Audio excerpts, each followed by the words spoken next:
All right, so I hope you had a beautiful Easter. We did. Beautiful Easter. Weather was great. Church was terrific. Really enjoyed it.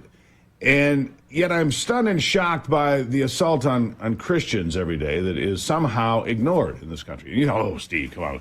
Some people say, what just that country? Well, it's pretty obvious. Easter Sunday declared what? The Trans Day of Visibility by Joe Biden? Really? Easter Sunday. From this devout Catholic, please, bringing Pete Hoekstra back in. Pete, hope you had a nice Easter.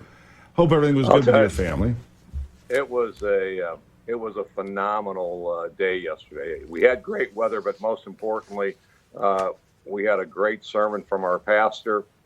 We had dinner with family, celebrated a risen Lord. It was a beautiful day yesterday.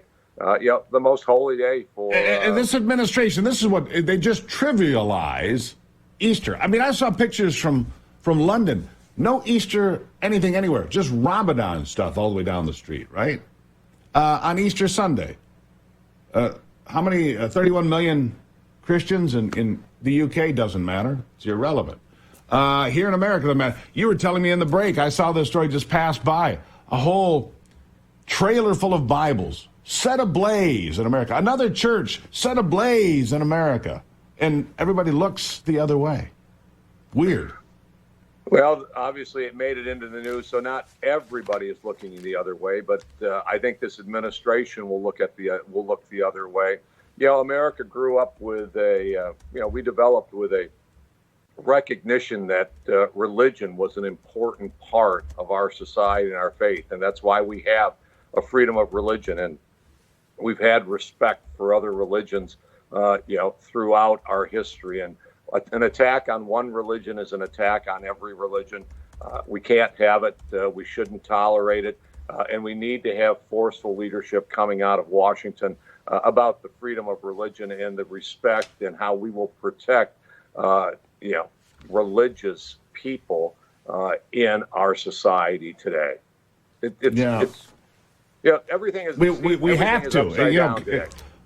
Marginalizing the Christians. Ignoring, this whole look, you got to recognize somebody, fine, do it. I mean, there's only 40 days in the year now that we identify and recognize trans people that are marginalized and so on and so forth. But I guess we had to make another one on Easter Sunday because we didn't want to come up short this year on 40 or 50 days recognizing one marginalized group. Fair enough. All right. So then I do want to shift to the police officer in New York City, Jonathan Diller, killed in the line of duty. Donald Trump goes, meets with the family, meets with mourners, pays respects. Meanwhile, Joe Biden, Barack Obama, and Bill Clinton are off raising $25 million right across town. They say nothing. They don't show up. Just like we have barely heard anything about. We heard about Lincoln Riley one time during the State of the Union. Other than that, Lincoln Riley, her death ignored. Democrats ignore the damage they do, the war on police, the war on America. Donald Trump shows up, gets warmly received as he should, because he spends time with the family of Lincoln Riley. He spends time with the family of this fallen police officer, right? I mean, this is an easy compare and contrast. It really is, and I think, the president's interaction, at least as I saw it with the family of the police officer, and this has been one of the very, very strong suits of Donald Trump. It's why in 2016 we won in Michigan. He can relate to the average person.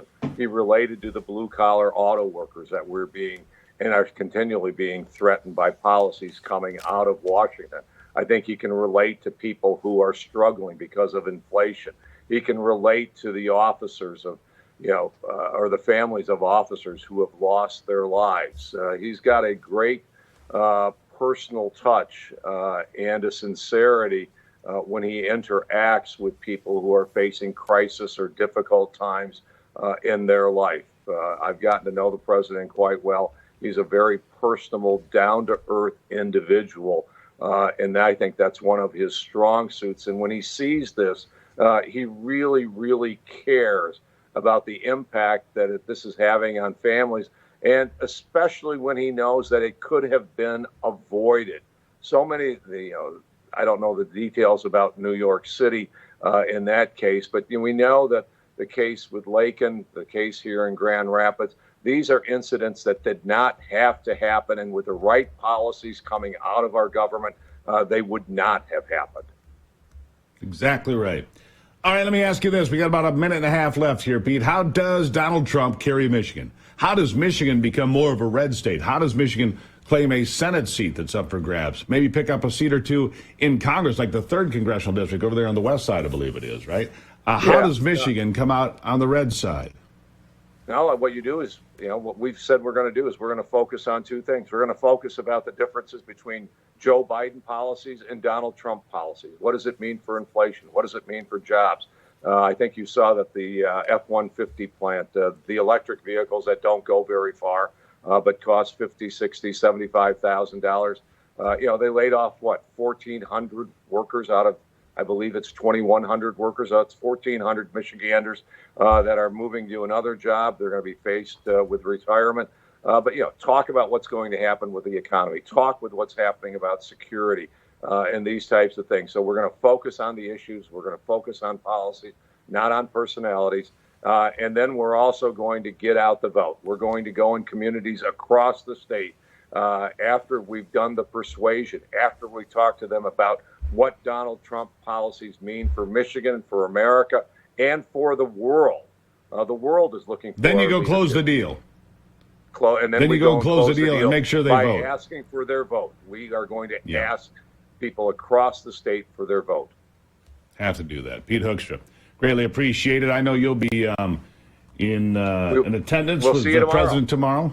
There you go. Sounds good, Pete. Greatly appreciate it. We'll be over there as well. Donald Trump coming to Michigan Tuesday. Pete Hoekstra, always appreciate your input, sir. Thank you. Hey, great. Thank you.